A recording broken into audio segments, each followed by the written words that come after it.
আত্মসমর্পণ সমাজে প্রবেশ করে তাকে বলা হয় মুসলমান। আর যে আত্মসমর্পণ করেছে সে হলো মুসলমান। এখন দিন শব্দ তো স্বভাব, চরিত্র। এখন আমরা নামাজ রোজা হজ যাকাত দিয়ে আমরা মুসলমান হয়ে গেছি, ঠিক কিনা বলেন? পরের জায়গা মারে খাই, এতিমদের হক ঠকায় খাই, আবার কি করি বিচার করে টাকা খাই। আমার কথা তো অনেকে কষ্ট পাইবেন, আসলে বাস্তব কিনা? বিচার করে টাকা খাই, আবার 10 টাকা সুদে টাকা লাগায় খাই। আমি মুসলমান, আমার যন্ত্রণা আমার প্রতিবেশী আমার ধারে থাকতে পারে না। শুনে আমার কোনো লাভ হবে? এ কি মুসলমানের নমুনা? মুসলমান যদি এই কাজ করতে পারে? পারে না। নামাজ পড়তে যায়, মৃত ভাইয়ের গুস্তু খাইতে খাইতে মসজিদে ঢুকে, আবার নামাজ শেষ করে মাথায় টুপিকে দিয়ে মৃত ভাইয়ের গুস্তু খাইতে খাইতে বের করে। মানে কি? মানে অন্যের বিপদ করতে করতে মসজিদে ঢুকে। আছে না? আপনাদের এলাকা নাই, আমাদের এলাকায় আছে। আবার মসজিদ থেকে নামাজ পড়ে আবার বিপদ করতে করতে বের হয়, কপালে কালো দাগ বানাইছে। কিন্তু লাভ হবে বলেন?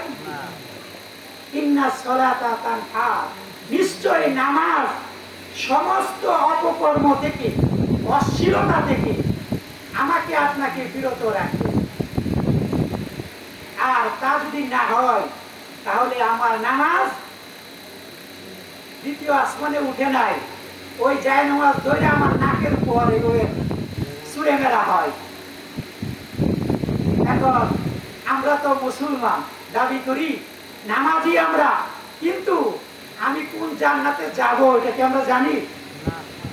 কেন? আমি মুসলমান না? এটা আমার জানার দরকার না? পরীক্ষা, ছাত্র পরীক্ষা দিলে কিন্তু সে বলতে পারে যে তার রেজাল্ট কি হবে। আল্লাহ কোরআনে কিন্তু সব বইলা দিছে। আল্লাহ কোরআনুল কারীমের মধ্যে সব বলে দিছে। আমি সন্ধ্যায় কথাগুলো একবার বলছি, অনেকে ছিল না কিন্তু পুনরায় বলতেছি। কোরআনের প্রথমেই লেখা হয়েছে আলিফ লাম মিম যালিকাল কিতাবু লা রাইবা ফিহি হুদাল লিল মুত্তাকিন। যারা আরবি ভাষা বুঝেন, হাজা মানে কাছে, হাজা মানে কাছে, আর জালিকা মানে ওই, মানে দূরের বস্তুকে বোঝানো হয়েছে। এখন আমার হাতে কোরআন, আমি পড়তেছি আলিফ লাম মিম যালিকাল কিতাব, মানে ওই কিতাবে কোনো সন্দেহ নাই। কোন কিতাবে? যালিকা মানে ওই দূরের বস্তুকে বোঝানো হয়েছে, যে ওই কিতাবে কোনো সন্দেহ নাই। অথচ আমার হাতে কোরআন, তাহলে ওই কোরআন কোনটা? এটা? এই কোরআন কি এটা? ওই কিতাব এটা? না, ওই কিতাব এটা না। মুরিদ হয়েছি আমরা, বায়াত হয়েছি, 12 বছর ধরে আসা যাওয়া করি মুর্শিদের কাছে। আসলে কিসের জন্য আসি আর কিসের জন্য যাই সেটাই কিন্তু আমরা বুঝি না, শুধু আসি আর যাই। আমি ইশারা দিয়ে গেলাম, যার যার মুর্শিদকে আপনার কাছ থেকে ওই কিতাব কোনটা, মুর্শিদকে আপনার কাছ থেকে জেনে নেবেন।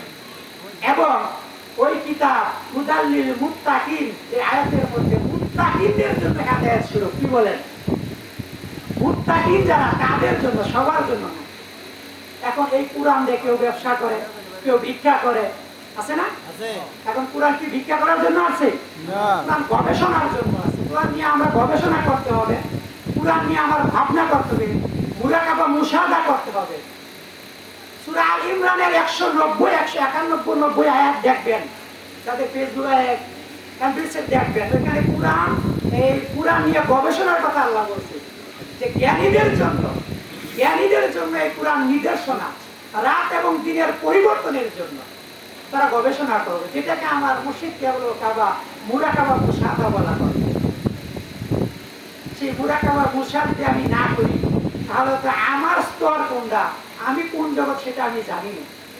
এখন আমরা যারা এখানে আসি, এই সাধারণ মুসলমানদের মধ্যে 17টা দায়রা আছে। কয়টা? কথা বুঝেন তাহলে একটু বলেন, না বুঝলেন না করেন। মুসলমানদের মধ্যে 17টা দায়রা আছে বাবা। কয়টা? 17টা। আমানু মুমিন মুত্তাকিন সালিহিন সিদ্দিক শুহাদা ওলি আবদাল গাউস কুতুব ইউটিউবে আপনার এরকম সবকটা স্তর আছে। এখন আমি কোন স্তরের মানুষ সেটা আমার জানার দরকার আছে না? হ্যাঁ, জানার দরকার আছে। তাহলে প্রত্যেকেই আমরা নামাজের মধ্যে প্রত্যেকেই কিন্তু আমরা নামাজের মধ্যে পড়তেছি ইহদিনাস সিরাতাল মুস্তাকিম, আয়াতটা কিন্তু আমরা পড়তেছি প্রত্যেকেই, কিন্তু আসলে সিরাতাল মুস্তাকিম পড়টা কি সেটা কিন্তু জানি না। আমি কি মুস্তাকিম? আপনি কি মুস্তাকিম? আর মুস্তাকিম হওয়ার, যদি মুস্তাকিম নাই হয়ে থাকে, জীবনে কি কোনোদিন মুস্তাকিম হওয়ার চেষ্টা করেছেন? করেন নাই। অথচ নামাজের মধ্যে স্বয়ং প্রভুর সামনে দাঁড়িয়ে আমি বারবার যে পথটি চাইতেছি, 5 ওয়াক্ত নামাজের মধ্যে 17 রাকাত ফরজ নামাজ, ঠিক না? এই 17 রাকাত নামাজ আরো আছে, কিন্তু আমি ফরজের কথা বলতেছি। এই 17 রাকাত ফরজ নামাজের মধ্যে আমি স্বয়ং প্রভুর সামনে দাঁড়িয়ে বারবার যে পথটি আমি চাইতেছি, আবেদন করতেছি, নিবেদন করতেছি, অথচ নামাজ শেষে একদিনও একটি ভারও ভাবি নাই সেই মুস্তাকিম পথটা আসলে কি। ভাবছি না, ভাবি নাই। কেবল সেই প্রতীকদের চরিত্র কি, সেই মুস্তাকিমদের বৈশিষ্ট্য কি, সেই মুস্তাকিমদের আদর্শ কি, সেটা কিন্তু আমরা কোনোদিনই ভাবি না। কিন্তু ওই যে নামাজ শুধু পড়েই যাইতেছি, সাপের মন্ত্র পড়তেছি, পড়লেই নেকি, পড়লেই কি নেকি, 1 ঘন্টায় 10 নেকি। সব একটা কথা আছে না, সবটা কি? আমি একজনে হিংসা করে তার বিপদ করি, এটা আপনি চাইলে দেন, এটাই সব। একজনে হিংসা করে তার লাইক আইতে দেখাতে আছে না, এটা চাইলে দেন, এটাই সব। একজনকে হিংসা করে একজনকে তার লাগাইয়া দেই, আছে না, এটাই কি চাইলে দেন, এটাই সব। আর সমাজটা যদি এভাবে আপনার ধর্মটাকে বুঝা নিত, তাহলে সমাজে এত হানাহানি মারামারি হতো না। একজন না খায় থাকলে 10 জন যে তার পকেটের থেকে খাওয়ান দিয়ে আসতো, ঠিক না বলে? আর এটা হলো দিনে মুহাম্মাদি ধর্ম। আর সেটা কি আমাদের মধ্যে আছে? হ্যাঁ, নাই। চুল সাদা, কালো চুল সাদা হয়ে গেছে গা, বুকে হাত দিয়ে দেখেন, একবার ভাবেন যে আসলে এইগুলো আমি ছাড়তে পারি কিনা। পারি নাই। মুখে যত বলা সহজ, সারা কিন্তু এত সহজ না। এটা হলো কি? আত্মার রূপ। আমি আপনি বিপদ না করলে ভালো লাগে না, আছে না? আরে ও মুখে কি করছে, এটা না করলে মানে মনের ভিতরে আপনার ভালো লাগে না। এইটা যদি আপনার ছাড়তে হয়, এটা তো ঔষধ ব্যবহার করতে হবে। এটা ঔষধ। আমার মুর্শিদ কেবল কাবা এটার জন্য আপনার 24টা ক্লাসের ব্যবস্থা করছে। কয়টা? 24টা ক্লাস। 6 মাস পর পর এই ক্লাস পাল্টায়া দেওয়া হয়। কি আপনি আমানত থেকে এখন যদি বলি, একজন নামাজিকে প্রশ্ন করছিলাম আমাদের এলাকায় যে ভাই আপনি কি আমানু নাকি মুসল্লি নাকি মুমিন? সে বলতে পারে না। তো আমাদের মুরব্বীরা কইছে জান্নাত চাইলে সব থেকে বড় জান্নাত পাবো, এই চাইতে গেছে জান্নাতুল ফেরদাউস। আচ্ছা বলেন তো, আমি জান্নাতুল ফেরদাউস চাইলে কি আমি পাবো? এটা আমার জন্য? হ্যাঁ, এটা আমার জন্য। আমি কোন জান্নাত পাবো সেটা আমার এখান থেকে নির্ধারণ করতে হবে। জান্নাতুল ফেরদাউসে কারা যাবে? নবী রাসূল, তাই না? কিন্তু আমি যে নামাজ কালাম পড়তেছি, আমি কি আসলে মুসল্লি নাকি আমানু নাকি মুমিন, এটা কিন্তু জানা হয় না। আর এই কথাগুলো ওয়াজ আজকাল বলা হয় না। এই কথাগুলা এই ওয়াজগুলো বলা হয় না, কারণ কুরআনুল কারীমের মধ্যে যতগুলো আদেশ, নিষেধ, উপদেশ দেওয়া হয়েছে, সবগুলা কিন্তু আমানুকে কেন্দ্র করে। ইয়া আইয়ুহাল্লাযিনা আমানু ওয়া আকিমুস সালাত ওয়া আতুজ যাকাত, ইয়া আইয়ুহাল্লাযিনা আমানু তাকুল্লাহ হাক্কা তাকু, যে তোমরা মুসলমান না হয়ে মৃত্যুবরণ করো না। ইয়া আইয়ুহাল্লাযিনা আমানু তাকুল্লাহা ওয়া কুনু মা'আস সাদিকিন। প্রত্যেকটা আয়াতে কিন্তু আমানু লাগাইছে, এখানে কিন্তু মুমিন কয় নাই। তাহলে আমানুকে, আমানুর গুণ কি সেটা আগে জানতে হবে। আমি জীবন নামাজ পড়তে পড়তে কারা বানাই, কিন্তু আমি আমানু নাকি মুসল্লি সেটা আমি জানি না। মুসল্লি কারা? মুসল্লি ফাওয়াইলুল লিল মুসল্লি, যারা লোক দেখানো মুসল্লি। সূরা মারিয়ামের 19 নাম্বার থেকে 29 নাম্বার আয়াতে দেখবেন মুসল্লি কারা। যে যারা মনে করেন যে বিপদ, একটু বিপদ হলে হাই হুতাশ হয়ে যায় না, একটু বিপদে পড়লে হাই হুতাশ শুরু করে দেয়। আবার যখন তো টাকা পয়সা হয়, ধন সম্পদ, সে কৃপণ হয়ে যায়, কৃপণ হয়ে যায়। এরপরে বলছে ইল্লাল মুসল্লি, মুসল্লি যারা, তারা এই কাজ করতে পারে না। আর মুসল্লি কারা? যারা নামাজ পড়ে, যারা মুসল্লি, তারা কোনোদিন এই দোষগুলো তাদের মধ্যে থাকবে না। তারা গুণে গুণান্বিত হবে। তারা নামাজ পড়ে এই বিপদ করবে না, নামাজ পড়ে মাপে ভেজাল দিব না, নামাজ পড়ে অন্যের খেয়াতের লাল কেটে আনবো না। এগুলো মুসল্লির গুণ না। কিন্তু এগুলো তো আমাদের মধ্যে নাই মনে হয় না। তাহলে কি আমি আসলে মুসল্লি হয়েছি? এটা হওয়ার জন্যই আমার মুর্শিদ কেবলা ও কাবা যে 8টা রোগের কথা বলছি, আমি আপনাদের সামনে ওই যে সূরা বাকারার যে আয়াতটা পড়লাম, ফি কুলুবিহিম মারাদুন ফাযাদাহুল্লাহু মারাদান, যে অন্তরের মধ্যে রোগ আছে, আল্লাহ বলছে অন্তরের মধ্যে রোগ আছে, এই রোগ আর আমি বাড়িয়ে দেই। কেন? তারা অসত্য বলে। আমরা কি সত্য বলি? বলি না। এখন আমরা সুন্নতের ইত্তেবা করি। মান হাব্বা সুন্নতি ফাকাদ হাব্বানি ওয়া মান হাব্বানি কানা মাই ফিল জান্নাত। যে হাদিসের মধ্যে আছে যে রাসূল সাল্লাল্লাহু আলাইহি সাল্লামের যে সুন্নতে ইত্তেবা করে, সে যেন নবীকে ভালোবাসে। আর যে নবীকে ভালোবাসে, সে নবীর সাথেই থাকবে। এখন নবীর সুন্নতটা কি সেটা কিন্তু আমরা জানি না। এই যে লেবাস, এই যে পড়ছি, এটা কি সুন্নত? এটা ইসলামী লেবাস। আরব দেশে যারা নামাজ না পড়ে, এরা কিন্তু জুব্বা পড়ে, যারা গেছে আইসবে করতে পারবে কর্মের জন্য, ঠিক কিনা? তাহলে সুন্নতটা কি সেটি আমরা জানি না। শুধু মাথায় টুপি দেই, দাড়ি রাখি, এটাই কি সুন্নত? রাসূল সাল্লাল্লাহু আলাইহি ওয়াসাল্লাম জীবনে জীবদ্দশায় একটা মিথ্যা কথা বলে না। এই সুন্নত কি আদায় করছি? হ্যাঁ, একটা মিথ্যা কথা বলে না। আনামতের খিয়ানত করে নাই। ইহুদি নাসারারা নবী মানে নাই, রাসূল মানে নাই, কিন্তু তারা বিশ্বাস করছে আর আমিন বলে উপাধি দিছে। তারা দিছে কিনা?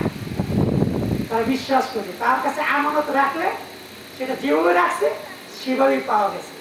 কিন্তু আমরা আমাদের কাছে কেউ রাখলে আমরা কি করি? বেড়া দিচ্ছে ছাগলের জন্য, খেত না খায়, ছাগলের বেড়া খায় আছে না? এই জন্য এগুলো হলো ভাই বাবা, এগুলো আত্মার রূপ। এই জন্য আমার মুর্শিদ কেবলা বলে যে আত্মার 10টা রোগ আছে। শুধু এই রোগের বিষয়ে যদি আপনি চিকিৎসা না করেন, তাহলে আপনি মানুষ হইতে পারবেন না। আসলে কি আমরা হাত, পাও, চোখ, নাক, কান, অঙ্গ প্রত্যঙ্গ এগুলো নিয়ে জন্ম নিলে কি মানুষ হয়? মানুষ হইতে হয় একজনের কাছে যায়। বলছে 84 লক্ষ জুনি ভ্রমণ করার পরে আমি আপনি মানব জন্ম পাইছি। 84 লক্ষ জুনি ভ্রমণ করার পরে আমি আপনি মানব জন্ম পাইছি। আর হবে কিনা সন্দেহ।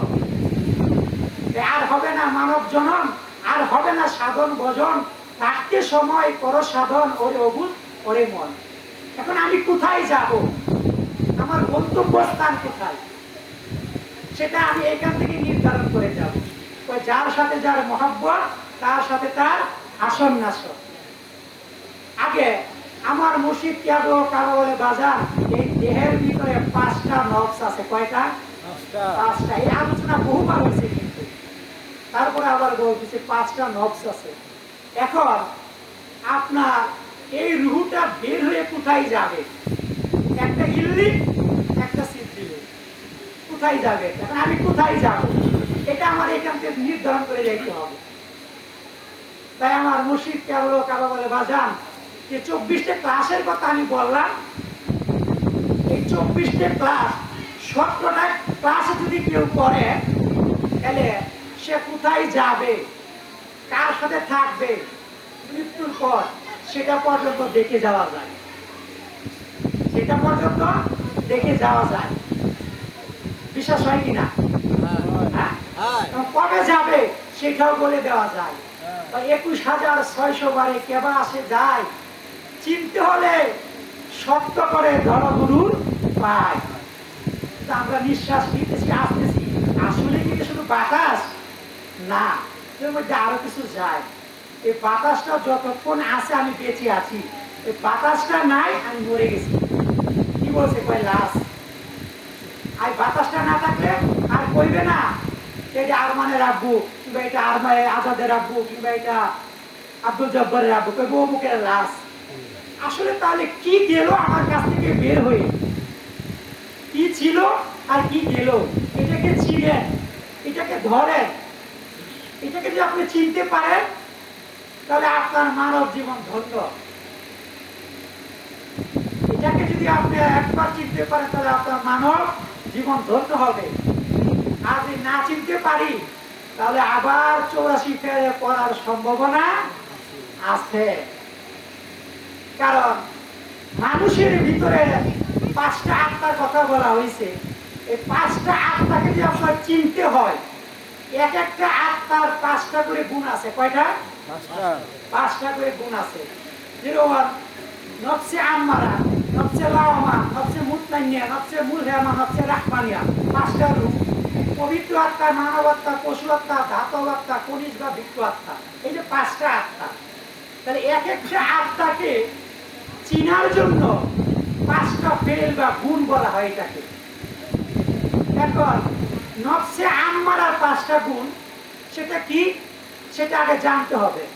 এই দেহটা একটা পৃথিবী, এই দেহটা একটা রাজত্ব, এই দেহটাই স্বর্গ, এই দেহটাই নর্গ। কি বলে?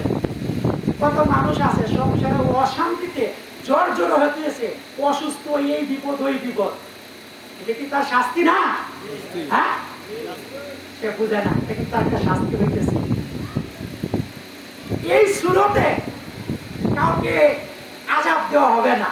এই সুরতে, মানব সুরতে কাউকে আযাব দেওয়া হবে না। হায়ান জানোয়ার সুরত দিয়ে আযাব দেওয়া হবে। তাহলে শাস্তি কিন্তু হইতেছে বাবারা। এই কথাগুলা তরিকতের দিকে হয়তো আমার মুখে বের হয়ে গেছে। কারণ নফসে আম্মারার 5টা গুণ, এটা বললে বাকিগুলো মুশরিক কাছ থেকে জেনে নেবেন। নফসে আম্মারার গুণ কি? বিপদ করা। নফসে আম্মারার গুণ কি? মিথ্যা কথা বলা। নফসে আম্মারার গুণ কি? একজনের একটা লাগায়া দেওয়া। নফসে আম্মারার গুণ কি?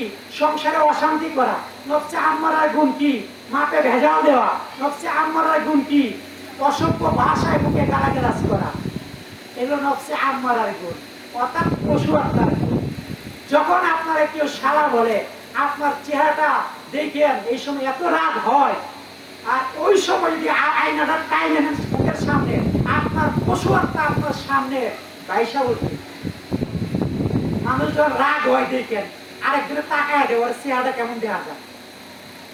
অর্থাৎ তার ভিতরে যে পশু আত্মা আছে এটা প্রকাশ পায়। ওইটাকেই কুরবানি করার কথা বলছে। ইন্না আতাইনাকা কাউসার ফাসল্লি লিরাব্বিকা ওয়ানহার। রক্তবিহীন, চামড়াবিহীন কুরবানি।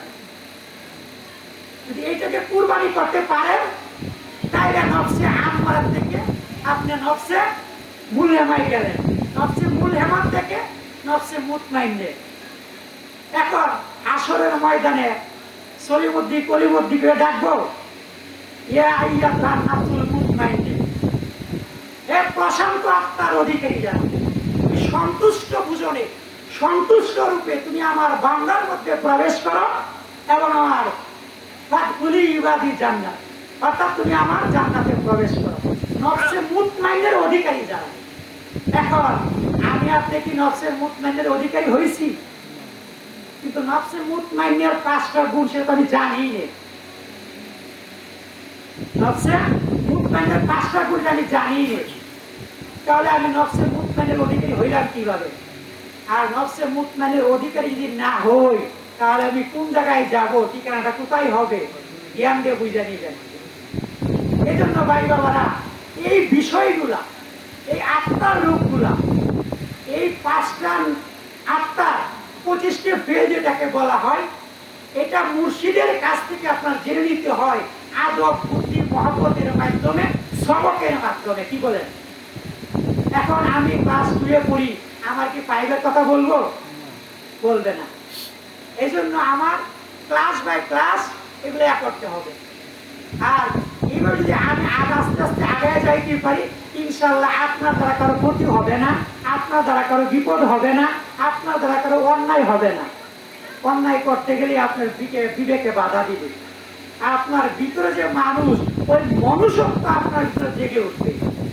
আর এটাই হলো সবচেয়ে বড় বিবেক। মানুষের বিবেক সবচেয়ে বড় বিবেক। তাহলে সেইগুলো যদি চাইতে হয়, তাহলে আমাদের লেখাপড়া করতে হবে। খালি ওয়াজ শুনলে তো হবে না। আমার সময় সব সিঙ্গেল আইসা গেছে, লেখাপড়া করতে হবে। আমি লেখাপড়া না করি তাহলে হবে? সারা জীবন আপনাকে আমি সুন্দর সুন্দর কথা বললাম, কিন্তু আপনার আমার কথা আপনার আমলে তাসির হইল না, কাজ হবে? কাজ হবে না। এগুলো যাতে তাসির হয়, হওয়ার জন্য একজনের কাছে আপনার দীক্ষা এবং শিক্ষা নিতে হবে। আগে হাতে হাত দিয়া বায়াত হয়ে তারপরে আপনার সাধনা, মুরাকাবা, মুশাহাদা আপনার দাখিল হইতে হবে। আমার নবী রাহমাতুল লিল আলামিন 15 বছর 19 দিন, 1 মাস 19 দিন হেরা গুহায় ধ্যান করছে। তখন তো কোনো নামাজ ছিল না, রোজা ছিল না, কি ধ্যান করছে? আর তখন ওইখানে আপনার বলছে ইকরা, পড়ো। কি বলতে হচ্ছে? তুমি মানুষ পড়ো, কালাকালি ইনসান, তুমি মানুষ পড়ো। মানুষ পড়ার কথা বলছে। একটা ডাক্তারে আপনি জিগায়ের যে বাবারে ও 4 বছর 5 বছর পরে কয় তুমি কি বলতো? আমি মানুষ পড়ছি। কি? আমি চক্ষু বিশেষজ্ঞ ডাক্তার, একজনকে আমি কান বিশেষজ্ঞ ডাক্তার, একজনকে আমি মেডিসিন বিশেষজ্ঞ ডাক্তার, একজনকে আমি সার্জারি বিশেষজ্ঞ ডাক্তার, হয় না? মানুষ পড়ছে তারা, তাও শুধু একটা অঙ্গের বিষয়। আর আমার মুর্শিদ বলে আমি রুহানি ডাক্তার। কি ডাক্তার? Rouhani doctor. আমি আপনার স্বভাব চরিত্র দেখে বলে দিতে পারি আপনার কোন রূপ। আর এই স্বভাব চরিত্রের উপর আমি আপনাকে তালিম, তত্ত্ব, আমল দান করি, যাতে আপনার আত্মার মুক্তি হয়, আত্মার উদ্ধার, ঊর্ধ্বগতি, বীজের উদ্ধারের মাধ্যমে আত্মার উদ্ধার হবে। আর আত্মার উদ্ধার না হলে আপনি মুক্তি পাবেন না। আমি কাউকে মুক্তি দিব না যতক্ষণ বিশুদ্ধ আপনার অধিকারী না হয়েছে। সূরা শামসের মধ্যে 10টা কসম কাছে একটা কাইতে করে বলছে, সেই সফলকাম যে নিজেকে পরিশুদ্ধ করতে পারছে, যে নিজেকে পরিশুদ্ধ করতে পারছে। এজন্য ভাই বাবারা, আসুন আমি আমাকে পরিশুদ্ধ করার জন্য যে কাজ আছে, কর্ম আছে, এগুলা করি। ঠিক কিনা বলেন? যাক, আলহামদুলিল্লাহ, যে কথাগুলো বললাম, আল্লাহ পাক আমাদেরকে সবাইকে সেই আমল করার তৌফিক দান, সকলেই বলি আমিন। এবং যাতে আমরা মুর্শিদের চরণে থাকতে পারি, কদমে থাকতে পারি, যেন আল্লাহ আমাদেরকে চরণ ছাড়া না হয়। এই জন্য মুর্শিদের কয় চরণ ধরো, চরণ ধরো। মুর্শিদের চরণ ধরে কোনো লাভ নাই, মুর্শিদের আচরণ ধরেন, তাইলে হয়ে যাবে। ঠিক কিনা বলেন? এটাকে বলে ফানাতিস সাহেব। যাক, ভাঙ্গা গলায় যে কথাগুলো আল্লাহ বলার তৌফিক দান করেছে, আল্লাহ পাক আমাদেরকে বুঝার তৌফিক দান করে, সকলে বলে আমিন।